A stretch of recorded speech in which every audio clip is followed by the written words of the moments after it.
वचन काय की जो चंचलता आदि है, जो भी कार्य आदि है, वह सभी स्थिर हो जाए। मतलब आपकी मन की, वचन की और काय की चंचलता मुक्त हो जाए, आठों कर्मों से आप रहित हो जाएं। परमात्मा अवस्था वाली जो अवस्था है उसे ध्यान कहते हैं। तो हमने जो ध्यान का महत्व हम जो पढ़ रहे हैं उसमें गीता आदि का हमने पढ़ लिया है। अब इसमें ये वाला जिस प्रकार वायु रहित स्थान, ये वाला आप समझाती हो, उसके बाद आप लोग पढ़ना शुरू करेंगे। जैसे स्क्रीन घेरन में वो सही। सब नहीं दिख रहा हम्म। है, स्क्रीन में वो सब नहीं दिख रहा है जो आप बोल रहे हैं।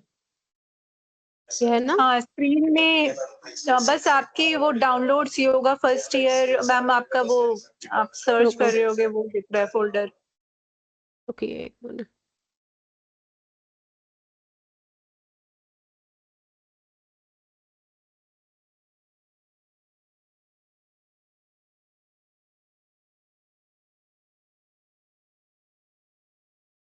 अब दिखा? ठीक है। Yes ma'am. जी। हाँ, तो हमको यस। पढ़ना है ये ध्यान की महत्ता। हमने दीप वाली स्थिति से पढ़ ली थी कि जैसे यथा दीपो निवास तस्थो नेगते सोपमा स्मृता, मतलब जिस प्रकार वायु रहित स्थान जो है वहां पर जैसे एक दीपक जला दिया, ठीक है, आपने आरती के लिए आपने दीपक जलाया। अब जो दीपक की अवस्था है, कौन सी वाली अवस्था? जहां वायु नहीं चलती है। अगर हवा चल रही है तो उसकी लो इधर उधर होगी, बुझ भी जाती है। आजकल तो बुझ जल्दी दी जाएगी, बड़ी लो होकर इधर उधर चलायमान तो बाद में होती है, पहले जैसी हवा लगती है वो बुझ जाती है। तो यहाँ पे ये बोल रहे हैं कि जो वायु रहित स्थान है उस स्थान की जो अवस्था है वैसी ही उपमा जो परमात्मा के ध्यान में लगी जो योगी होते हैं उनके मन की होती है, चित्त की होती है, जीते हुए चित्त की कही गई है। कैसी अवस्था?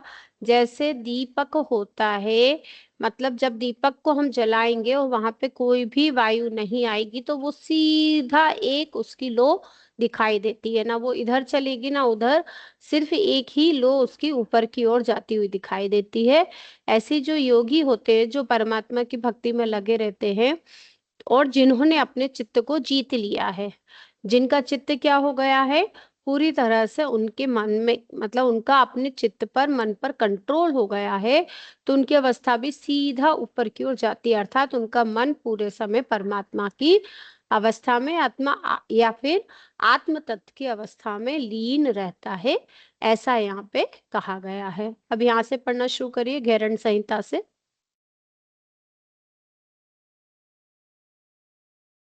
यस तो मैम। मैम, पढ़िए। हिरण संहिता। ध्यानांत अप्रत्यक्षम आत्मना।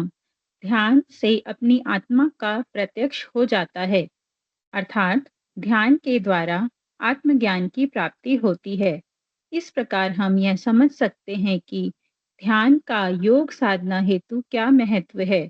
ध्यान एक विज्ञान है जो हमारे शारीरिक, मानसिक, भावनात्मक, बौद्धिक और आध्यात्मिक विकास में हमारी सहायता कर हमें अपने संपूर्ण अस्तित्व का स्वामी बनाने में सक्षम है।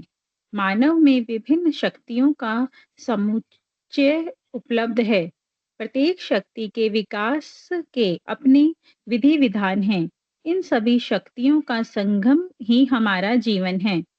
जब हम ध्यान का अभ्यास शुरू करते हैं तब हम अपने अस्तित्व और अपने व्यक्तित्व के प्रत्येक आयाम के विकास की प्रक्रिया में गतिशीलता लाते हैं। ध्यान के द्वारा सूक्ष्म मन के अनुभवों को स्पष्ट किया जाता है। जैसे जैसे हम अपने भीतर सूक्ष्म अनुभवों को जानने में सक्षम हो जाते हैं, हम अंतर्मुखी होते हैं। यह आत्म साक्षात्कार की अवस्था है।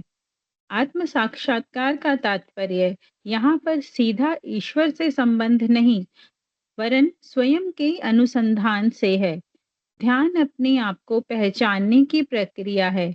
स्वयं का साक्षात्कार होना, स्वयं को जानना ध्यान के द्वारा ही संभव है। ध्यान प्राचीन भारतीय ऋषि मुनियों, तत्ववेत्ताओं द्वारा प्रतिपादित अनमोल ज्ञान विज्ञान से युक्त एक विशिष्ट पद्धति है। इसके द्वारा मनुष्य का समग्र उत्थान, विकास उत्कृष्ट संभव है। ध्यान का स्वामी बनाने में सक्षम है।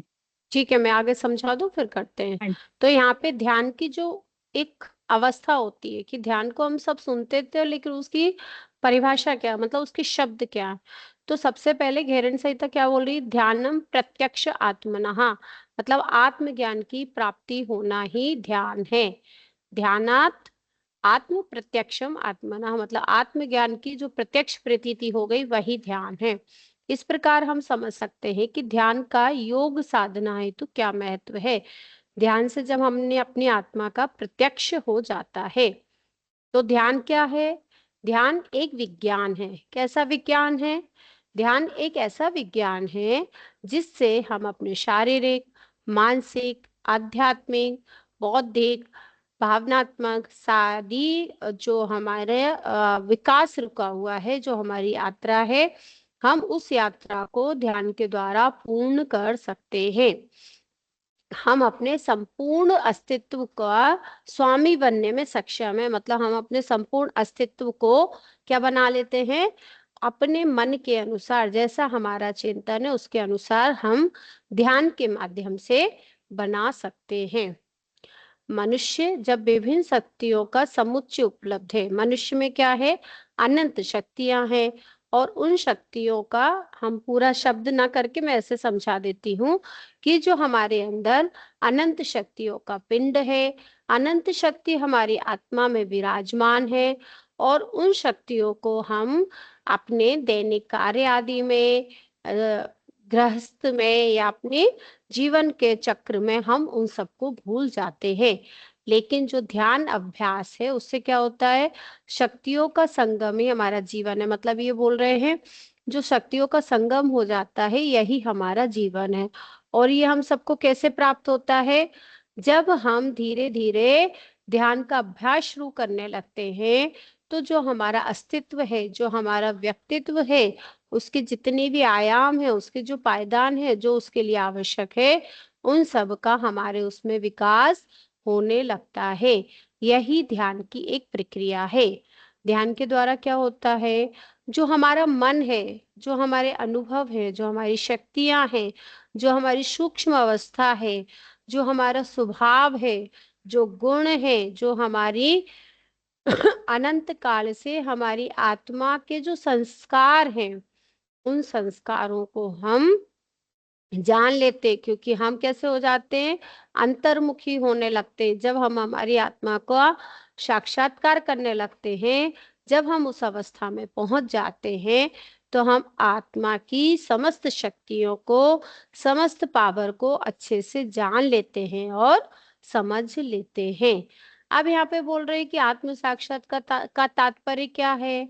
तो आत्म साक्षात्कार का तात्पर्य यह है कि यहाँ पर ईश्वर से संबंध नहीं है, वरन अपनी आत्मा से संबंध है। किसको जानना है, ईश्वर को नहीं जानना। यहाँ आकर ये बात नहीं बोली है कि आप ईश्वर के गुणों को जानो, ईश्वर के स्वरूप को मानो, छह द्रव्यों को मानो, सात तत्वों को जानो। अब कुछ नहीं बोल रहे, अब क्या बोल रहे हैं, आपको सिर्फ अपनी आत्मा का साक्षात्कार करना है, स्वयं का स्वयं से स्वयं में जानना है। क्या करना है, स्वयं से स्वयं को, स्वयं के अंदर जो चीज है उसको आपको जानना है। और ये जो यात्रा है ये सिर्फ ध्यान के माध्यम से ही हो सकती है। यही हमारे जीवन का उत्थान, विकास, उत्कर्ष सब कुछ संभव है। अब ध्यान के बारे में एक अलग किताब में ये विषय मिला है, इसको पढ़ लेते हैं। जैसे इसमें चलिए, ये एक अलग विषय से, किताब से मैंने विषय निकाला है।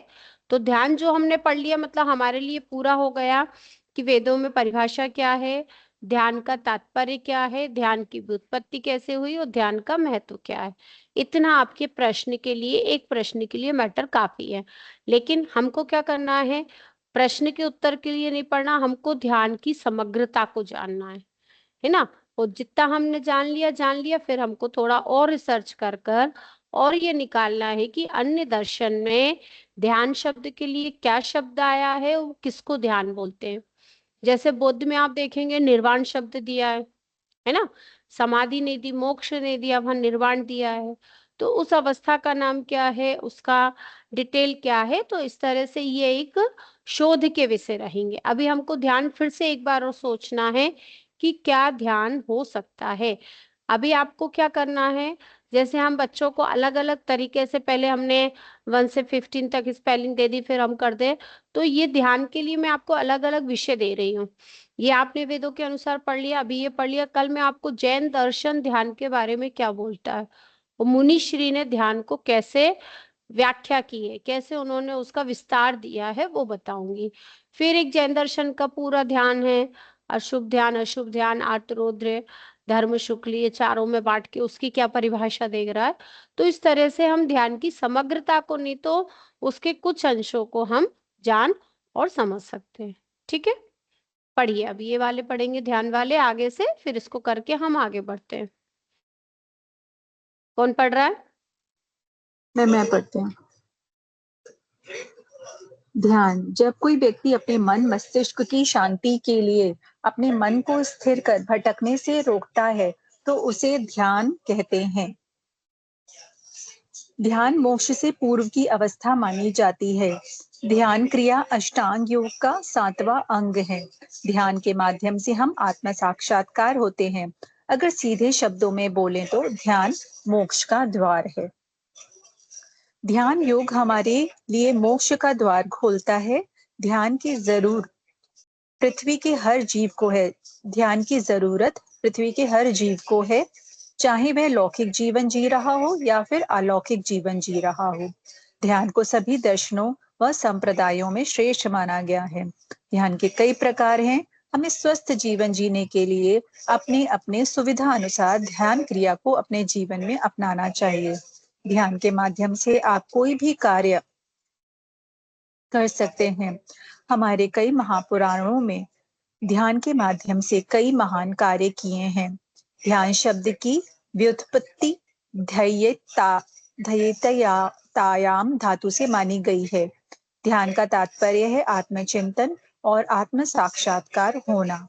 ध्यान से हम अपने चित्त को एकाग्र करने में सफल होते हैं, जिससे हमें अपने लक्ष्य की प्राप्त कर सकते हैं। जब हम अपने किसी कार्य या लक्ष्य की एकाग्रता या चिंतन करते हैं तो उसे ध्यान कहते हैं। ध्यान एक मानसिक प्रक्रिया है जिसे हम अपने मानसिक शक्तियों को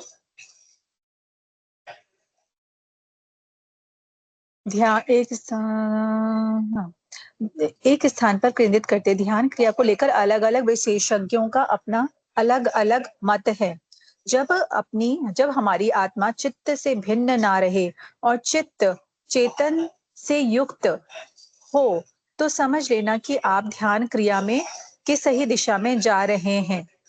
हमारे मन का विषय रहित हो जाना भी एक प्रकार से ध्यान है और किसी वस्तु या वह बात पर विचार ना करना भी ध्यान की श्रेणी में आता है। हमारे एकाग्रचित और शरीर, वाणी और मन के निरोध को भी ध्यान कहा जाता है। ब्रह्म और हमारी आत्मा के चिंतन को ध्यान कहा जाता है। हमारे द्वारा आदर्श लक्ष्य निर्धारित करना और उसमें तन्मय होकर रहना ही ध्यान क्रिया है। वैसे हमारे शास्त्रों में ध्यान को सगुण ध्यान व निर्गुण ध्यान में बांटा गया है। घेरंड संहिता में ध्यान को स्थूल ध्यान, ज्योति ध्यान, सूक्ष्म ध्यान में बांटा गया है। स्थूल ध्यान यानी मूर्तिमय हो जाना या अपने देवताओं का ध्यान धरना। ज्योतिर्मय ध्यान यानी तेज में ज्योतिर्मय ब्रह्म का चिंतन करना। सूक्ष्म ध्यान यानी बिंदु में ब्रह्म कुंडलिनी शक्ति का चिंतन करना। ठीक है, अब हम इसको ये समझेंगे कि ये तो हमने ऊपर जान लिया है, पहले भी पढ़ चुके कि ध्यान की अवस्था क्या है, ध्यान से क्या क्या होता है, ये हम विषय पढ़ चुके हैं। यहाँ पे सिर्फ 3 तरह के ध्यानों पे हम बात करेंगे। ध्यान का स्थूल ध्यान, ज्योति ध्यान और सूक्ष्म ध्यान, ये 3 प्रकार बांटे हैं। इनकी चर्चा हमने पहले भी की थी। हमको जो स्थूल ध्यान है उसका मतलब है मूर्तिमय हो जाना, जिस मूर्ति है, जो देवता है, उसके ध्यान में लगना, जैसे तीर्थंकर आदि का ध्यान करना। ज्योतिर्मय ध्यान को हम कैसे समझेंगे कि तेजोमय ज्योति रूप जो ब्रह्म है उसका चिंतन करना, अब यहाँ पे ज्योति रूप जिसकी बात कही है, ब्रह्म की बात जो कही है, वो ब्रह्म कौन है? वो आत्मा ही है। उसी की बात कही है कि ज्योतिर्मय ध्यान का मतलब है कि जो तेजोमय ज्योतिरूप ब्रह्म है, अपनी आत्मा है, उसका चिंतन करते रहना। और सूक्ष्म ध्यान का मतलब है बिंदुमय ब्रह्म कुंडलिनी शक्ति का चिंतन करना। अब इसके अलावा है कि एक होता है आत्मा का ध्यान करना, और सूक्ष्म ध्यान में कि आपके आत्मा का ध्यान करते करते आपकी आत्मिक शक्तियां जागृत हो जाना। उन शक्तियों के माध्यम से आप बिल्कुल सूक्ष्म अवस्था तक का ध्यान कर लेना। और इन तीनों तरह के पॉइंट की डिटेल आप लोगों को और मिल जाएगी, जिससे आप निकाल सकते हैं। अब ये हो जाता है कि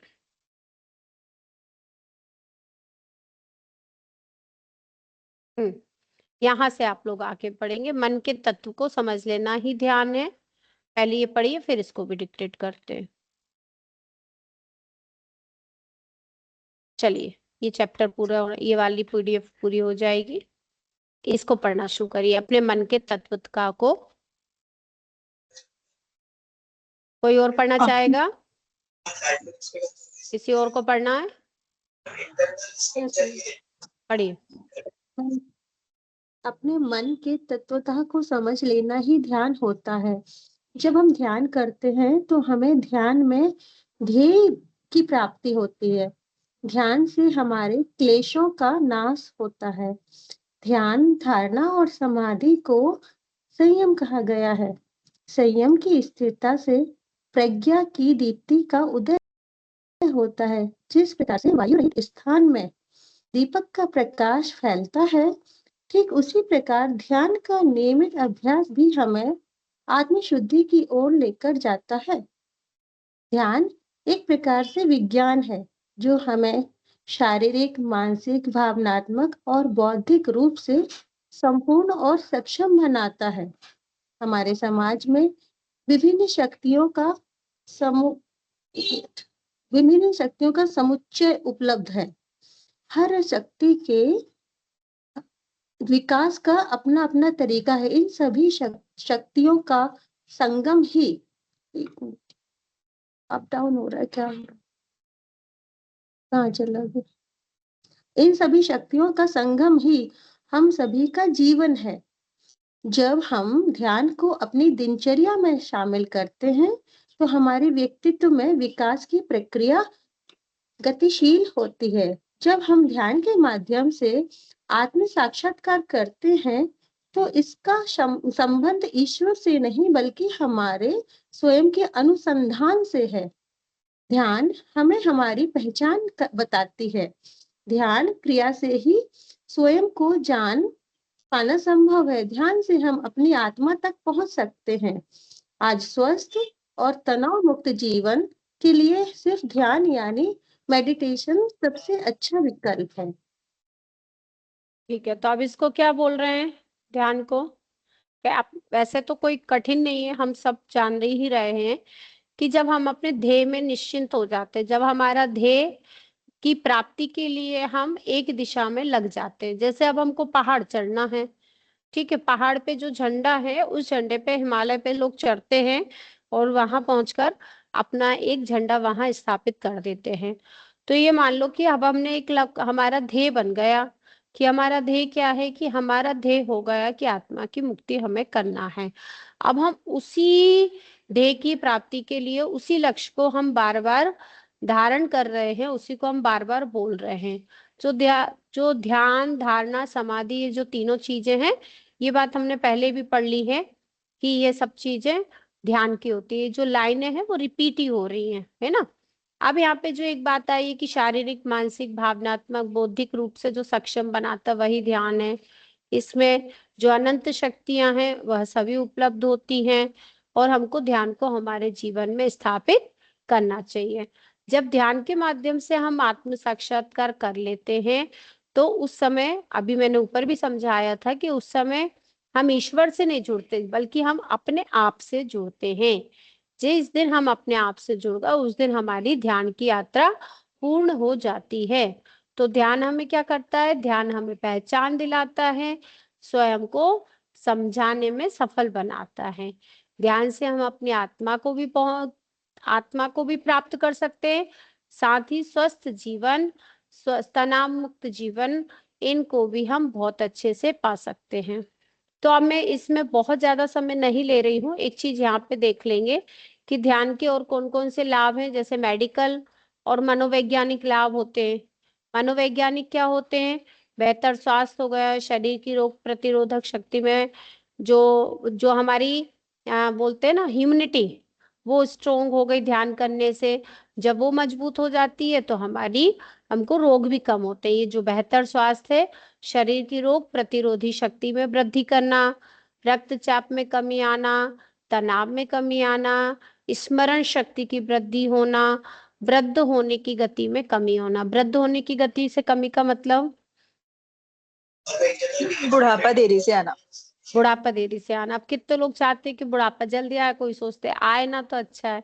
मतलब जब आप अपनी सांसों को साधना सीख जाते हो, अच्छी लंबी सदी हुई गहरी सूक्ष्म सांस लेना शुरू कर देते हो, तो जो बुढ़ापे वाली जितनी भी अवस्थाएं, चाहे वो झुर्रियां हैं, स्मरण शक्ति कमजोर होना, शरीर की शिथिलता है, बालों का सफेद होना, जो भी बुढ़ापे की निशानियां हैं, वो और समय बाद आती हैं। मतलब आपकी मानसिकता को, आपकी शरीर को भावनात्मक रूप से आपको मजबूत कर देती है। कभी कभी आपने देखा होगा कि उतनी उम्र नहीं होती है लेकिन व्यक्ति बूढ़ा दिखने लगता है।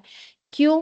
क्योंकि उसके कहीं ना कहीं जो भावनात्मक जो पहलू है वो उसका कम जा रहा है। मतलब उसको अपनी फैमिली से, अपने बच्चों से वो इमोशन नहीं मिल पा रहे हैं, जो सपोर्ट चाहिए वो नहीं मिलने वाला। वो मन ही मन किसी चिंता परेशानियों से घिरा हुआ है, तो उसका असर उसके फेस पे, शरीर पर, इन चीजों में दिखने लगता है। जब वो इन्हीं सब चीजों में लगा रहता है तो धीरे धीरे उसकी स्मरण शक्ति में भी अंतर आने लगता है। यदि हम अपनी बात करें तो हम अपना देखें तो जब हम पहले थे, बच्चे थे, पढ़ाई करते थे, उस समय हमको सब कुछ याद था। और आज के समय में हम देखें, याद करना हमारे लिए बहुत मुश्किल है। एक जो स्टोरी टाइप पढ़ के तो फिर भी ठीक है, लेकिन कोई कहे श्लोक याद कर लो, अच्छे से कंठस्थ कर लो, तो इतना आसान नहीं है। उसके लिए क्या करना पड़ता है? बहुत मेहनत करनी पड़ रही है। सुबह उठना, सुबह उठ के बार बार पढ़ना। जो चीज बच्चे 2 बार में याद कर लेते वो चीज हमको 10 बार में हो रही है। तो इन सब चीजों का उपाय क्या है? सिर्फ ध्यान ही है। ध्यान के लाभ यहाँ पे हम पढ़ रहे हैं, क्योंकि ये विषय बार बार वही आ रहा था, इसलिए मैंने ये छोड़ दिया था। एक ध्यान का लाभ यह है कि उत्पादकता में वृद्धि। मतलब जो हमारा मन शांत होने लगता है, तो जो भी हमारे कार्य हैं, लेखन आदि है, चिंतन आदि है, स्वाध्याय आदि है, कुछ आपके दिमाग में कुछ वो कहते हैं ना, कुछ नया सृजन होता है ना। जरूरी नहीं है कि हम साइंटिस्ट बन के सृजन करें। हम अपने किचन में कुछ अलग रेसिपी बना दी, सबको मजा आ गया, तो वो हमारे लिए एक नया एक्सपेरिमेंट हो जाता है ना, कि नया आज कुछ बनाया।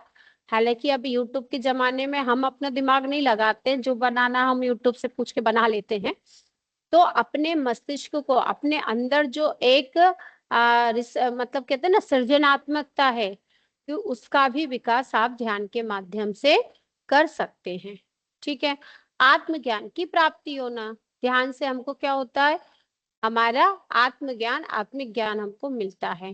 दूसरी बात है कि मन की जो प्रकृति है, छोटी छोटी अर्थहीन बातों को हम गंभीर समस्या मान लेते हैं, उन्हीं चीजों पे बातें करने लगते हैं, उसी को दिन भर घूमने लगते, होता है ना। इतना पढ़ रहे हैं, इतना सब कुछ कर रहे हैं, पता भी है कि जीवन का सार है, जीवन के सुख दुख है, सब कुछ पता है, लेकिन फिर भी क्या करते हैं हम लोग? फिर भी हम उन्हीं चीजों में बार बार, हमारा ध्यान कहाँ चला जाता है? अरे ये दुख है, अरे ये परेशानी है, ये और ठीक हो जाए तो मैं और अच्छा हो जाऊं। तो इन सब चीजों से हमको छुटकारा ध्यान के द्वारा मिल सकता है। और सबसे बड़ी बात, ये चिंता से छुटकारा हमको ध्यान के द्वारा मिल जाता है। वैज्ञानिकों के अनुसार ध्यान से व्यग्रता का 39% का नाश होता है। जो हम व्याग्र है, चिंतन कर रहे हैं, बार बार हम किसी चीज की सोच रहे हैं। आपको पता है ओवर थिंकिंग भी एक तरह की बीमारी हो जाती है, पता है ना? ओवर थिंकिंग, और आप देखना 90% नहीं तो 80% महिलाएं ओवर थिंकिंग से ग्रस्त हैं। हम लोग बहुत ज्यादा सोचने लगते हैं। तो ये जो ओवर थिंकिंग वाली बीमारियां हैं, ये भी हमारी ध्यान से दूर हो सकती है। मस्तिष्क जो है उसकी कार्य क्षमता जितनी है वो बढ़ने लगती है। अब क्या होता है, जैसे हमारे दिमाग को या तो हम उसका उपयोग किस में कर लें, कुछ नया सोचने में, कुछ अच्छा सोचने में, या उसी में अरे उसने मुझे ऐसा क्यों कहा था, मैंने उसका कुछ किया ही नहीं था, उसने मुझे ऐसा कहा, अब मैं उसको देख लूंगा, अब ऐसा होगा। तो वही वही वही वही हम सोच सोच के अपने दिमाग का, जहां उसको दूसरा कुछ नया कुछ अच्छा सोचना है, उसकी जगह हम उसको भूतकाल में उलझा के रख लेते हैं। तो उससे भी हमारा विकास होता है। मतलब हमारी इन क्षमताएं जो हैं, जो हमारा मस्तिष्क है, उसका विकास रुक जाता है। और जब हम ध्यान के द्वारा अपनी इन सब परेशानी वगैरह को हटाकर इन पॉजिटिव सोचने में शुरू कर देते हैं, तो हमारा जो ब्रेन है वो भी एक सही दिशा में काम करने लग जाता है। और बौद्ध धर्म में भी इन सब चीजों का उल्लेख मिलता है। अनंत समाधि को प्राप्त करना, मोक्ष प्राप्त करना, ये सब चीजें हमारी मिलती हैं। अब एक बहुत अच्छी बात जो है कि ध्यान एक भट्टी के समान है। कैसा है? जैसे भट्टी होती है, भट्टी में आप जो डाल दो वो उसमें जल जाता है, उससे नष्ट हो जाता है। वही चीज आप गैस के ऊपर डालोगे, चूल्हे के ऊपर डालोगे, तो वो इतने जल्दी नष्ट नहीं करेगा। तो भट्टी क्या है? एक तरह का भट्टी के समान है। इसमें हमारे जन्म जन्मांतरों के पाप भस्म हो जाते हैं और हमें अनंत सुख और आनंद प्राप्त हो जाता है। ठीक है? तो कितनी अच्छी बात कही गई है ध्यान के लिए। क्या करना है फिर हमें? ध्यान करना है। किसका ध्यान करना है? असाइनमेंट बनाना है, प्रोजेक्ट बनाना है, पढ़ाई करना है, आज खाने में ये बनाना है, बच्चों की ये बनना है, ये होना है। आज बाई नहीं आई, कल आएगी तो उसको देखती हूँ, बिना बोले छुट्टी ले ली। क्या ये सब चीजों का ध्यान करना है क्या? नहीं ना।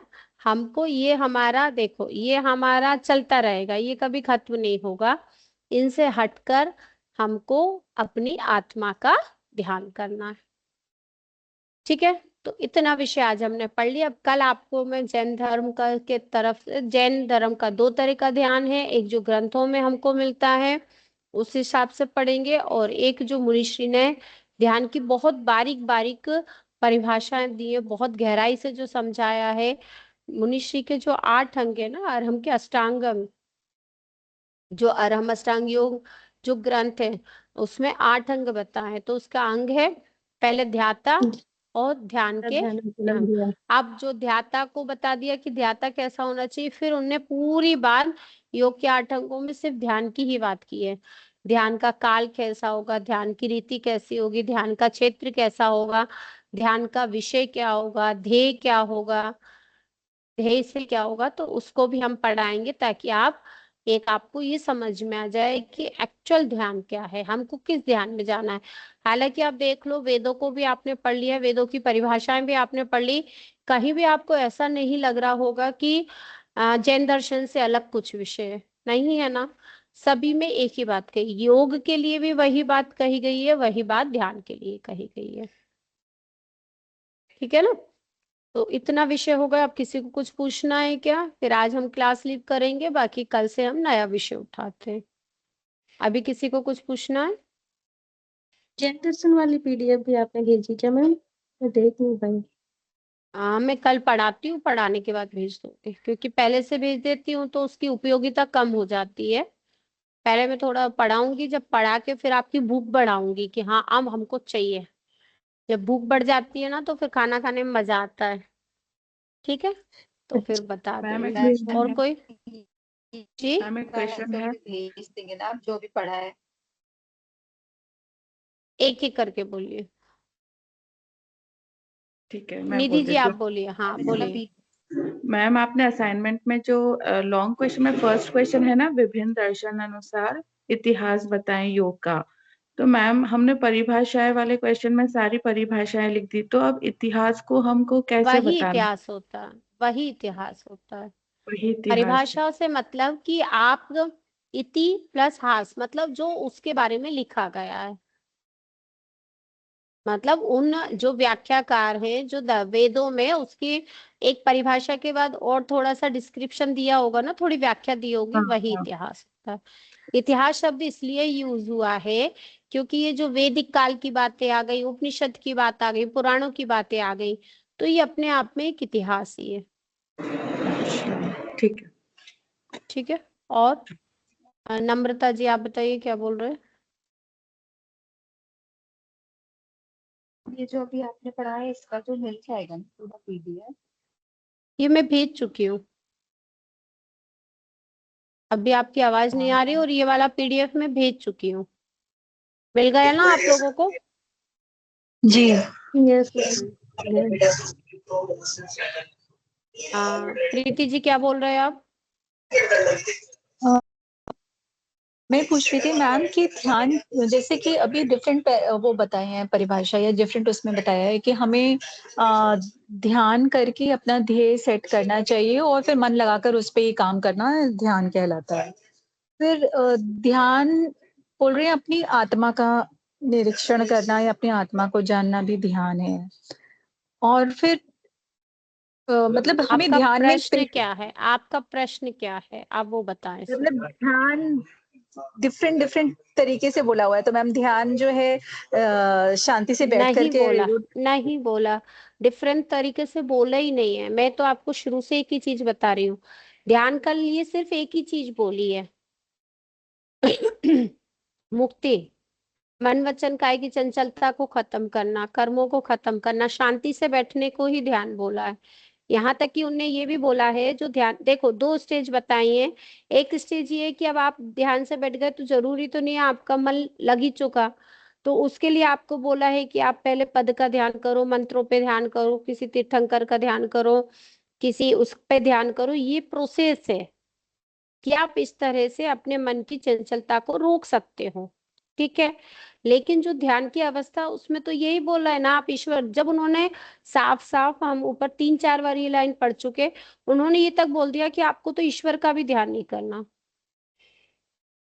ध्यान की अवस्था ये है कि आपने जितने सिद्ध परमेष्ठी हैं उनका भी ध्यान नहीं करना, आपको आचार्यों का ध्यान नहीं करना, आपको सिर्फ अपनी आत्मा का ध्यान करना। वो हमारी ध्यान की लास्ट अवस्था है। और ध्यान की फर्स्ट अवस्था क्या है कि हमको मुनियों का भी ध्यान करके ध्यान करना है, आचार्यों के ध्यान को भी ध्यान करना है। क्यों करना है? क्योंकि हम अपने मन की चंचलता को रोक पाए। जो हमारा मन भटक भटक के किचन में जाएगा उसको हम रोक के कहेंगे रुक, तू उधर मत जा, पहले तू आचार्यों का ध्यान कर। रोटी जले तो जल जाए, सब्जी जले तो जल जाए, पहले तू रुक। और हमको क्या करना है? आचार्य परमेष्ठी का ध्यान करना है, हमको तीर्थंकरों का ध्यान करना है। तीर्थंकरों ने 3 खंड का वैभव छोड़कर संन्यास लेके उनने ध्यान किया था, तो हमारे पास तो कुछ भी नहीं है, एक छोटी सी गृहस्थी है। हमको इसको छोड़ना है, मतलब छोड़ने की बात ये नहीं कर रही कि आप अभी घर छोड़ के चले जाओ। जो हमने अपने मन पे उसको बांध रखा है, जो हमने इन चीजों, एक्चुअली क्या होता है, जैसे भरत थे, भरत जब राम का वो हो गया था वनवास, तो वो कहने को राजा वही थे 14 साल, लेकिन वो 14 साल राजा रहे ही नहीं, उनका पूरा ध्यान आत्मज्ञान में रहा। तो हमको रहना इसी में है। जैसे कहते हैं ना, जैसे जल में भिन्न, कीचड़ में जल, जल से भिन्न कमल, ये लाइन आती है ना 12 भावना में। तो हमको वो अवस्था रखना है कि हम गृहस्थी में रहेंगे, सारे कर्तव्य पूरा करेंगे, सब कुछ करेंगे, लेकिन उससे हम मोह नहीं बांधेंगे।